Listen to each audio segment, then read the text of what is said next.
திரு ஆசீர்வாதம் ஆச்சாரி, எப்போ வேணுமோ அதை நாங்கள் படிச்சுக்கிறோம். இது இப்போ மட்டும் இல்லை, 1938, 1965 ஒரு மிகப்பெரிய உயிர் தியாகம் செய்யப்பட்ட ஒரு மொழிப்போரெல்லாம் பார்த்த ஒரு மாநிலம் தமிழ்நாடு. இப்போ மறுபடியும் மும்மொழி கொள்கை அப்படிங்கிற பேர்ல இந்திய திணிச்சா அதை எப்படி எதிர்க்காம இருக்க முடியும்னு கேட்குறாங்க. உங்க பதில்? வணக்கம். அதாவது நீங்க மும்மொழி கொள்கைன்னு இப்ப முடிச்சீங்க. ஆனா ஆரம்பிக்கும் போது ஹிந்திய பத்தி தான் பேசிட்டு இருந்தீங்க. அதாவது ஹிந்திய திணிக்கிறாங்க, மத்திய அரசு ஹிந்திய கம்பல்சரி கொண்டு வராங்க. அப்படி ஹிந்தியை கொண்டு வரலன்னா நாங்க பணம் கொடுக்க மாட்டோம், பணத்தை நிறுத்துவோம் அப்படின்ற ஒரு பொய் பிரச்சாரத்தை திமுக கடந்த, அதாவது கிட்டத்தட்ட இந்த SSA சமக்கிர சிக்ஷா அபியானுடைய இந்த பிரச்சனை ஆரம்பிச்சதுல இருந்து தேசிய கல்விக் கொள்கையை வரும்பொழுது 2020, 2021, 22 அந்த காலகட்டத்திலே ஆரம்பிச்சுட்டாங்க. ஆனா உண்மையான விஷயம் என்ன அப்படின்னா, தேசிய கல்விக் கொள்கையில ஒரு இடத்துல கூட ஹிந்தி மொழியை பத்தி பேசவே இல்லை. ஹிந்தி மொழி கட்டாயமாக நீங்கள் படிக்க வேண்டும் அப்படின்னு சொல்லவே இல்லை.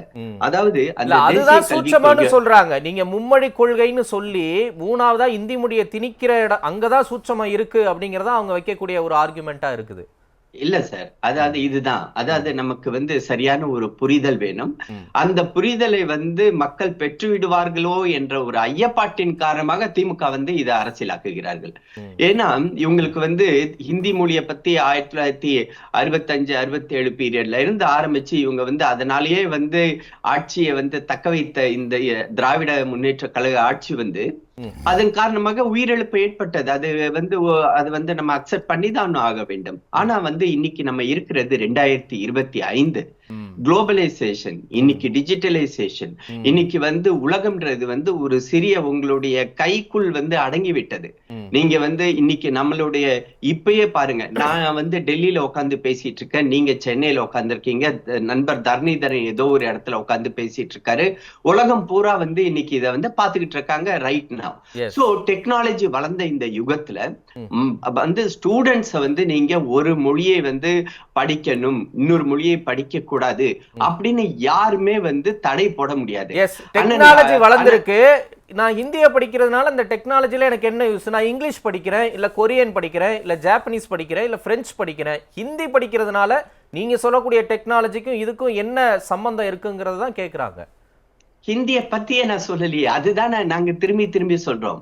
அதாவது தேசிய இந்த சிக்ஷா அபியான் இருக்கு இல்லைங்களா, அந்த திட்டத்துக்கு பத்தி 10/2/2025, அதாவது சரியாக 9 நாட்களுக்கு முன்பு பாராளுமன்றத்தில் கேள்வி கேட்கப்பட்டது.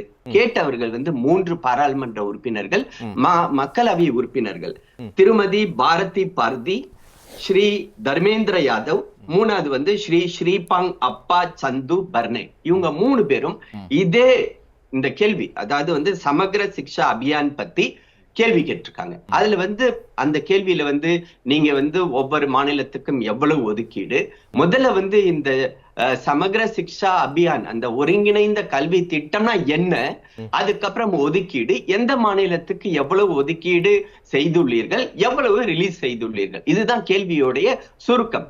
அதுல நீங்க தெளிவா பாத்தீங்கன்னா இந்த சமக்ர சிக்ஷா அபியான், அதாவது ஒருங்கிணைந்த கல்வி திட்டத்துல பேசிக்கலி அது என்ன சொல்லுது அப்படின்னா, கல்வி தரமாக இருக்க வேண்டும், அருமையான ஒரு பள்ளிக்கூட வசதிகளை ஏற்படுத்தி கொடுக்க வேண்டும், பல்வேறு பட்ட வாழ்க்கை தரத்திலிருந்து வருகின்ற மாணவர்களுக்கு இந்த தரமான ஒரு கல்வியை, அதாவது அந்த பல்வேறு கட்ட இடத்துல இருந்து வரவங்க சமுதாய ரீதியாக, மொழி ரீதியாக அவங்க வரலாம், அவங்க அதே மாதிரி பொருளாதார ரீதி, ஆனால் எல்லாருக்கும் ஒரு சரிசமமான உயர் கல்வியை, அதாவது உயர்தர கல்வியை நாம கொடுக்க வேண்டியும். இதுதான் இந்த SSA உடைய குறிக்கோள்.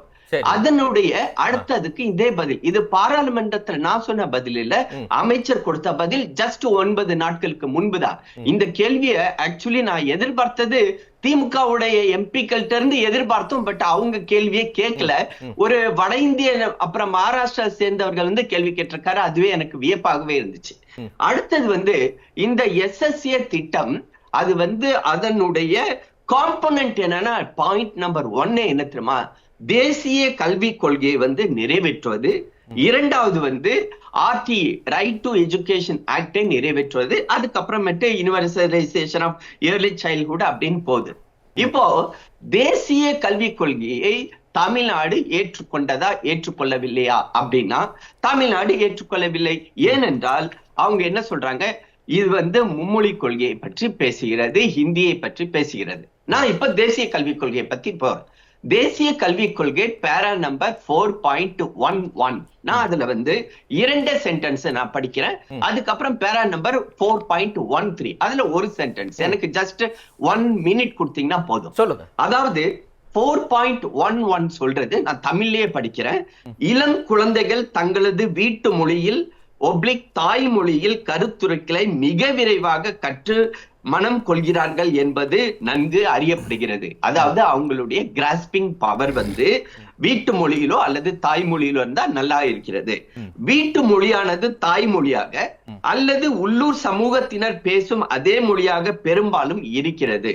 எனினும் சில நேரங்களில் பன்மொழி குடும்பங்களில் பிற குடும்ப உறுப்பினர்களால் பேசப்படுகிற வீட்டு மொழி ஒன்று இருக்கக்கூடும். அது சில நேரங்களில் தாய்மொழி அல்லது உள்ளூர் மொழியிலிருந்து வேறாக இருக்கலாம். இருக்கும் இடத்திலெல்லாம் கற்பிக்கும் மொழி குறைந்தது 5ஆம் வகுப்பு வரையில் பெரிதும் விரும்பத்தக்க நிலையில் 8ஆம் வகுப்பிற்கும் அதற்கு மேலும் வீட்டு மொழி தாய்மொழி உள்ளூர் மொழி வட்டார மொழி என்பதாக இருக்கும். இதுதான் வந்து 4.11. தயவு செய்து இந்த இடத்துல எங்கேயாவது ஒரு இடத்துல ஹிந்தின்ற ஒரு வார்த்தை இருந்துச்சா? இல்ல. அடுத்தது இன்னும் ஒரே ஒரு அரை நிமிஷம் 4. ஆமா, இது நான் வெர்பாட்டிம் நான் படிக்கணும், அதுக்காக 4.13 அதுல வந்து மிக தெளிவாக என்ன சொல்லுதுன்னா, மும்மொழி கொள்கையில் ஒரு பெரிய நெகிழ்வு தன்மை இருக்கும். எந்த மொழியும் எந்த மொழி இல்ல ஒரே இந்த ஜஸ்ட் half a minute. மும்மொழி கொள்கையில் ஒரு பெரிய நெகிழ்வு தன்மை இருக்கும். எந்த மொழியும் எந்த மாநிலத்தின் மீதும் திணிக்கப்பட மாட்டாது. 3 மொழிகளில் குறைந்தது 2வது இந்திய நாட்டு மொழிகளாக இருக்கும் வரை குழந்தைகள் கற்கும் 3 மொழிகள் ஐயத்திற்கு இடமின்றி மாநிலங்கள் வட்டாரங்கள் அத்துடன் மாணவர்கள் அவர்களாகவே விருப்பத்துடன் தேர்ந்தெடுப்பவையாக இருக்கும். மாணவர்கள் தாங்கள் படிக்கும் 3 மொழிகளில் ஒன்றையோ அல்லது அதற்கு மேலேயோ மாற்ற விரும்புபவர்கள் 6ஆம் வகுப்பு அல்லது 7ஆம் வகுப்பில் அவ்வாறு மாற்றிக் கொள்ளலாம். இதுதான் தேசிய இதுதான். இல்ல, இப்ப நீங்க சொன்னதுல யாருக்கு எந்த மாற்று கருத்துமே கிடையாது திரு ஆச்சாரி. இதுதான் இங்க உள்ள சிக்கல். நான் அதுதான் தொடக்கத்திலே கேட்டேன். மும்மொழி கொள்கைன்னு நீங்க மறைமுகமா ஹிந்தியை திணிக்கக்கூடிய விஷயம் தான் இங்க நடக்குதா? இன்னும் கூட நான் சொல்றேனே, தர்மேந்திர பிரதான் சொல்லும் போது ஹிந்தியை சொல்லல, தமிழ் ஆங்கிலம் கூடுதலா தமிழ்நாட்டு மாணவர்கள் ஒரு கன்னடம் கூட கத்துக்கட்டுமே, என்ன பிரச்சனைன்னா அவர் சொன்ன வார்த்தைகள். சோ நீங்க இங்க வந்து ஹிந்தியை வந்து மறைமுகமா திணிக்கிறீங்கிறதா ஆர்குமெண்ட். இப்ப நீங்க சொன்னதுல யாருக்கு எந்த மாற்று கருத்தும் கிடையாது. அதுதான் நீங்க பண்றீங்களாங்கிறதா கொஸ்டின். இல்ல, மறைமுகமாக நாங்கள் திணிக்கவே இல்லை. ஆர்கே சொல்லும் பொழுது அவருடைய உதாரணத்தை வந்து சொன்னார். எனக்கு ஹிந்தி மொழி தெரியும், எனக்கு தமிழ் மொழி என்னுடைய தாய்மொழி, எனக்கு நான் அரசு அதிகாரியாக இருந்தது. நல்லா தானே இருக்கீங்க. இப்ப தமிழ்நாட்டுல மும்மொழி கொள்கை இல்ல. ஆசீர்வாத் ஆச்சாரி டெல்லியில போய் அமித்ஷா கூட மோடி கூட நல்ல ஒரு நட்புறவுல இருக்கிறீங்க. முடிஞ்சா தமிழ்நாட்டுக்கு நல்லது செய்யுங்க அப்படின்னு உங்ககிட்ட கேட்கக்கூடிய இடத்துல நீங்க இருக்கிறீங்க. இப்ப என்ன கெட்டு போச்சு? நல்லா தானே இருக்கீங்க. நான் அதனால்தான் சொல்றேன். நான் வந்து இப்போ வந்து ஒரு ஹிந்தி மொழியை நான் கத்துக்கொண்ட காரணத்தால் என்னால் அரசு அதிகாரியாகவும் நான் பணிபுரிய முடிந்தது. இல்ல, தப்பு. நோ, திருச்சியில தக்ஷின் பாரத் ஹிந்தி பிரச்சார் சபால, ஏன்னா ஹிந்தி வந்து ஆரம்பிச்சேன். ஹிந்தி பிரச்சார படிச்சேன். இப்போ அடுத்தது அதுல இன்னும் ஒண்ணு வந்து சொல்றேன். இப்ப என்னுடைய மகளை நம்ம எடுத்துக்கோ. என்னுடைய மகளுக்கு என்னுடைய மனைவியோடைய மொழி தெலுங்கு மொழி, அவருக்கு நன்றாக எழுத படிக்க தெரியும். என்னுடைய தாய்மொழி தமிழ் நன்றாக எழுத படிக்க தெரியும். டெல்லியில் பிறந்து வளர்ந்ததால் ஹிந்தி மொழி, ஸ்கூல்ல வந்து இங்கிலீஷ், ஸ்கூல்ல வந்து பிரெஞ்சு. நான் டெல்லி யூனிவர்சிட்டியில செயின்ட் ஸ்டீஃபன்ஸ் காலேஜ்ல ஜெர்மனி படிக்க வச்சேன். இப்ப லண்டன் ஸ்கூல் ஆஃப் எக்கனாமிக்ஸ்ல இப்ப வந்து படிச்சிட்டு இருக்காங்க. ஏன்னா 18 வயசுக்குள்ளார she learned all these 6 languages. நீங்க சொல்றதுல தாங்க நாங்களும் உடன்படுறோம். இல்ல நீங்க ஹிந்தி அப்படின்னா, படிங்கன்னு ஏன் சொல்றீங்க? அதுதான் இங்க உள்ள நாங்க சிக்கல். சொல்லலையே சார். நாங்க சொல்லியிருந்தா தானே இவ்வளவு நம்ம பேசணும். இல்ல அதுதாங்க நீங்க தேன்கடலை குடும்ப இல்லங்க. இருக்கோம். நீங்க அன்னைக்கே இது தொடர்பா விவாதம் வரும்போது நீங்க ஒரு விரலை நீட்டி ரெண்டுல ஏதாவது ஒண்ணு தொடுன்ற நிலையில தான் நீங்க கொண்டு வர்றீங்க. இப்ப மும்மொழி கொள்கைனா உடனே இங்க இருக்கக்கூடிய மாணவர்கள் ஒவ்வொரு மொழியை படிக்கணும்னு விருப்பப்பட்டா அது எல்லாத்தையும் கற்றுத்தரக்கூடிய ஆசிரியர்கள் இங்க இருக்கிறாங்களா? அதற்கான இன்ஃப்ராஸ்ட்ரக்சர் இருக்குதா? அதற்கான ஒரு போதிய வசதிகள் இங்க இருக்குதா? அதெல்லாம் இருக்குதாங்கிற ஒரு கொஸ்டினை தாண்டி எப்படி நீங்க இவ்வளவு ஆப்ஷனை நீங்க முன்னாடி வைக்கிறீங்க? அடுத்து நீங்க அதாவது இந்த பிரச்சனை உருவான உடனடியாக 30/8/2024 அன்று மத்திய கல்வி அமைச்சர் திரு தர்மேந்திர பிரதான் அவர்கள் மாண்புமிகு திரு மு.க. ஸ்டாலின் அவர்களுக்கு கடிதம் எழுதுகிறார். அந்த கடிதத்துல பேரா நம்பர் 8ல அவர் என்ன சொல்றாருன்னா, நீங்கள் தமிழை சென்ட்ரல் கவர்மெண்ட் எந்த அளவுக்கு நாங்கள் முன் தமிழை ஒரு மொழியாக இந்த தேசிய கல்விக் கொள்கையில் கொண்டு வருவதற்கு அனைத்து உதவியும் செய்ய நாங்கள் தயாராக இருக்கிறோம் அப்படின்றத கமிட் பண்ணிருக்காரு பேரா நம்பர் 8. சோ நீங்க டைம் கொடுத்தீங்கன்னா அதுல நான் 2 சென்டென்ஸ் இல்ல அது பொதுவெளியிலே நிறைய பேசுறாங்க. எதனாலனா இன்னைக்கு தமிழ் வரணும், இந்தியா பத்தி யாருமே சொல்லல. பிரதமர் இன்ஃபேக்ட் NEP வரும் பொழுது ஹிந்தின்னு இருந்த வார்த்தையை மாத்தினவரே திரு நரேந்திர மோடி அவர்கள். அதுதான் அந்த புரிதல் மக்கள்கிட்ட போய் சேரணும். ரைட் திரு ஆச்சாரி, இப்ப திரு கிருஷ்ணதாஸ் காந்தி சொன்ன வாதத்தை தான் நிறைய திமுக தரப்பினரும் வைக்கிறாங்க. அதாவது இவங்க மும்மொழி கொள்கைன்னு இந்தியை மட்டும் திணிக்கிறது இல்ல, தமிழ்நாட்டினுடைய கல்வியவே அழிக்க பாக்குறாங்க, RSS சித்தாந்தத்தை புகுத்த பாக்குறாங்க. அதான் இவங்களுடைய அஜெண்டா. நீங்க சொல்லல, நீங்க பயப்பட வேண்டாம், ஒண்ணும் ஆயிடாது. திமுக தரப்பினர் சொல்றாங்கல்ல, அது ஒரு மெயின் விஷயமா முன்வைக்கிறாங்க. தெளிவுபடுத்திடுறேன். வேற என்னது? அதாவது ஒரு மொழி தேவை என்று யாரோ சொல்லுகிறார்கள், அதனால நான் ஏற்கணும் அப்படின்னு நம்ம சொல்ல வரோமில்ல. அதை சொல்லுகிற கட்சியே எனக்கு தேவையில்லைன்னு நான் சொல்றேன் இங்க இருந்துகிட்டே. ஆகவே தேவையில்லாதவர்கள் சொல்ற விஷயத்தை பற்றி நான் என்னதுக்கு பேசிக்கிட்டு இருக்கிறேன் அப்படின்னு கேட்கிறேன். நன்றி. திரு ஆச்சாரி சொல்லுங்க. அதாவது கிருஷ்ணதாஸ் காந்தி சார் பேசினதும் அதே மாதிரி நம்ம நண்பர் தர்ணிதன் பேசினதுக்கும் எனக்கு 2 மறுப்புகள். நம்பர் 1 சார் ஒரு போர் நடக்கணும் அப்படின்னு சொன்னாரு. சார் அதுக்கு போருக்கு அவசியமே இல்லை அப்படின்றத என்னுடைய கருத்து. ஏன்னா நம்மளுடைய அரசியலமைப்பு சட்டம் 350(a அதை நீங்க படிச்சீங்கன்னா தெல்ல தெளிவாக இருக்கிறது. Facilities for instruction in mother tongue at primary stage. Just half a sentence.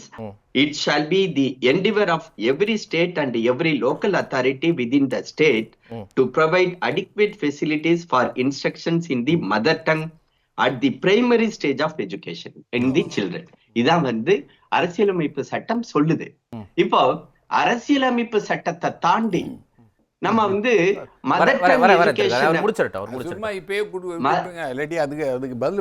அடுத்த சுற்றுல நீங்க சொல்லிடுங்க. நீங்க ஒரு சமாதான போக்குக்கு போறீங்க. போர் நாங்க போர் புரிகிறோம். சரி, அதனால ஏதாவது ஒரு அபத்தமான தாக்குதல் மேல வந்தா நான் உடனே சொல்லிருங்க. சரி, சொல்லிருங்க. ஓகே, ரொம்ப இன்ட்ரெஸ்டிங்கா போகுது.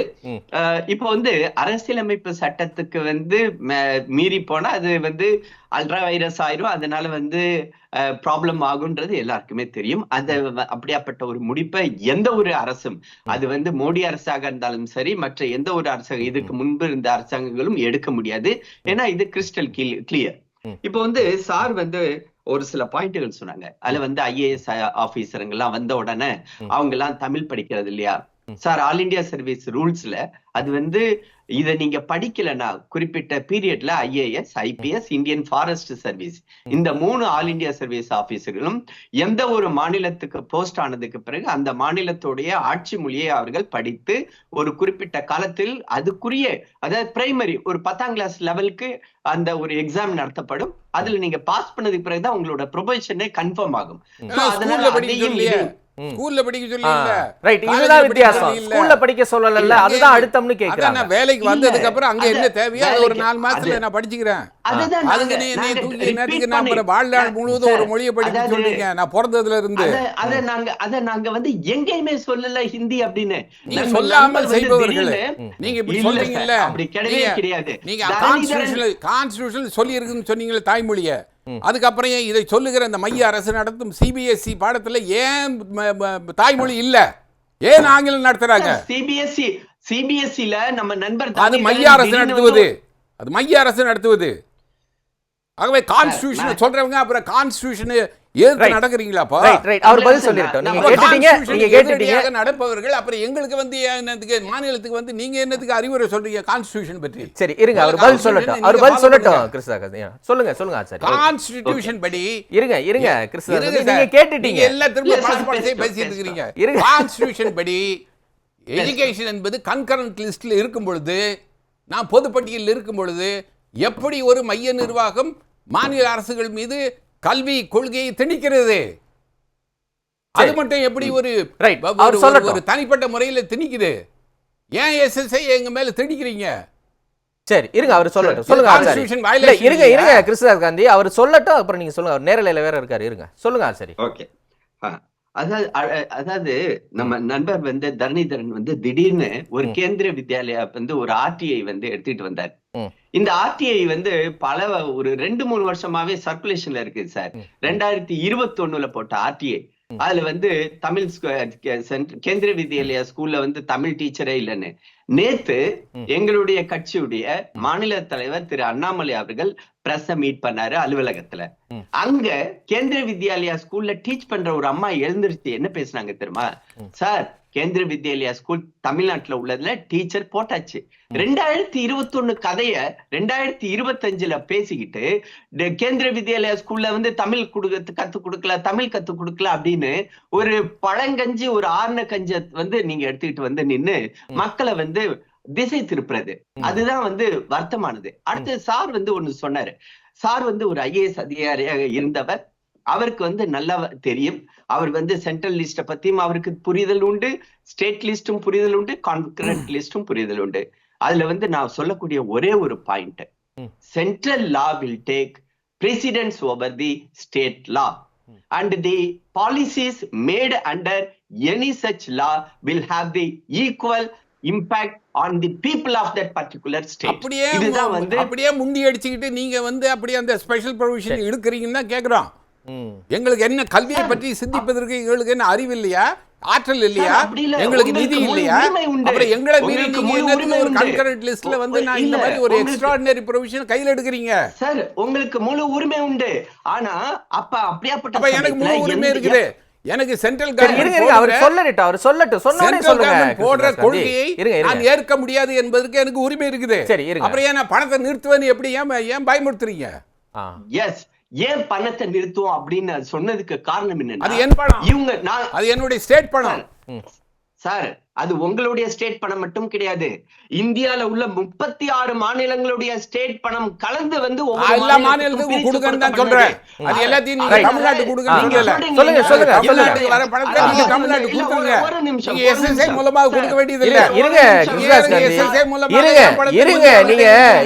நீங்க ரன்னிங் கவுண்டர் கொடுத்தீங்கன்னா சொல்ல முடியாது. இருங்க, வெயிட் பண்ணுங்க. இங்க பாருங்க, சொல்லுங்க. சரி, நிறைவு கருத்தா சொல்லிருங்க, நேரம் கிடக்குறோம். இல்ல சார், நீங்க ஒரே ஒரு கருத்தை நான் சொல்றேன். திமுக தொடர்ந்து உங்க அப்பா வீட்டு பணத்தை கொடுக்கறியா, உங்க அப்பா வீட்டு பணத்தை கொடுக்கறியான்னு கேட்டுட்டு இருக்காங்க. அதாவது 36 மாநிலங்கள் கொடுக்கிற வரி பணத்தை வந்து பகிர்ந்து எல்லாத்துக்கும் சொல்லாதீங்க. எனக்கு உரிய பணத்தை தான் நான் கேட்கிறேன். நான் கொடுத்த பணத்தை எனக்கு கொடுங்கன்னு கேட்கிறேன். நான் இன்னொரு மாநிலம் கொடுத்த பணத்தை நான் கேட்கல. அது மட்டும் தான் ஸ்டேட் ஸ்பெசிபிக் வரி. அதை பத்தி சரியாக புரிதல் இல்லாம உங்க அப்பா வீட்டு பணத்தை கொடுக்கறியான்னு கேட்கறது அபத்தமானது. நன்றி. அதோட வச்சுக்கோங்க, உங்க அபத்தத்தை நீங்களே வைத்துக் கொள்ளுங்கள். ஒரே கருத்து. அதாவது திருச்சி, நான் வந்து திருச்சியை சேர்ந்தவன். மாப்போசி அவர்கள் வந்து ஆரம்பத்துல மும்மொழி கொள்கையை எதிர்த்து வந்து தொடர்ந்து போராடிட்டு இருந்தார். ஆனால் அவர் இறக்கும் தருணம் தருணத்தில் இந்த மும்மொழி கொள்கை சரியான கொள்கை அப்படின்னு சொல்லிட்டு போனார். அதுதான் நாங்கள் எதிர்பார்க்கிறது. சரியான புரிதல் இல்லாவிட்டால் உங்கள் புரிந்து கொள்ள வேண்டிய அவசியம் இருக்கிறது. நாங்கள் ஹிந்தியை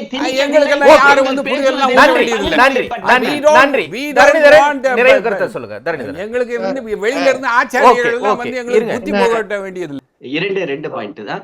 நம்பர் 1 வந்து ஆர்கே வந்து சொன்னாரு ஜெர்மன் லாங்குவேஜையும் சமஸ்கிருதத்தையும் பத்தி அது மாதிரியான எந்த ஒரு தரவுகளும் கிடையாது. அடுத்தது பொய் சொல்லாதீங்க சார், தயவு செய்து இருக்கு சார், சர்க்குலர் இருக்கு சார், நான் கையில வச்சிருக்கேன் சார், பொது வெளியில வைக்கலாம். ரெண்டாவது வந்து கிறிஸ்துதாஸ் காந்தி சார் சொன்னாரு சென்ட்ரல்ல இருந்து வர பணம் வந்து பிச்சை பணம், அது தேவையில்லைன்னு. சாருக்கு வந்து ஒரே ஒரு கருத்து மட்டும் சொல்றேன், அந்த பிச்சை பணத்துலதான் வந்து பென்ஷனே வாங்கிட்டு இருக்காரு சார். இல்ல ஒரே நிமிஷம் சொல்லிடுறேன். இது வந்து G K. Srivastava additional commissioner member secretary KVS board of governors வந்து அவர் என்னைக்கு போட்டிருக்காரு மாதிரி நவம்பர் 10, 2014 போட்ட லெட்டர். அதில் இருந்து என்ன copy of the minutes of the 99th மீட்டிங்னு இன்னைக்கு வந்து அதை இம்ப்ளிமெண்ட் பண்றாங்க. அதுதான் இஷ்யூவா இருக்கிறது. அது இஷ்யூ என்னன்னு பாத்தீங்கன்னா மிக தெளிவாக teaching of foreign languages in Kendriya Vidyalayas after discussion the following decisions were taken அப்படின்னு சொல்றாங்க. அதுல வந்து teaching of German language as an option to Sanskrit will be discontinued forthwith. Students studying German as an option for Sanskrit from class 6 to 8 shall be given an option to study Sanskrit or any other modern Indian language of his or her choice. In view of the mid session of policy change அப்படின்னு சொல்லிட்டு இருக்கு, மிக தெளிவா இருக்கு sir. சமஸ்கிருதம் கண்டிப்பா படிங்கன்னு எங்கேயுமே சொல்லல. சமஸ்கிருதம் அல்லது எந்த ஒரு இந்தியன் லாங்குவேஜையும் நீங்க படிக்கலாம். அந்த இடத்துல நீங்க மலையாளம் படிக்கலாம், பஞ்சாபி லாங்குவேஜ் படிக்கலாம், இது போஜ்புரி லாங்குவேஜ் கூட படிக்கலாம். Teaching of German language as an option to Sanskrit will be discontinued forthwith. அதான் ஃபர்ஸ்ட் பாயிண்டே. அதுல நீங்க என்ன பேசுறீங்க?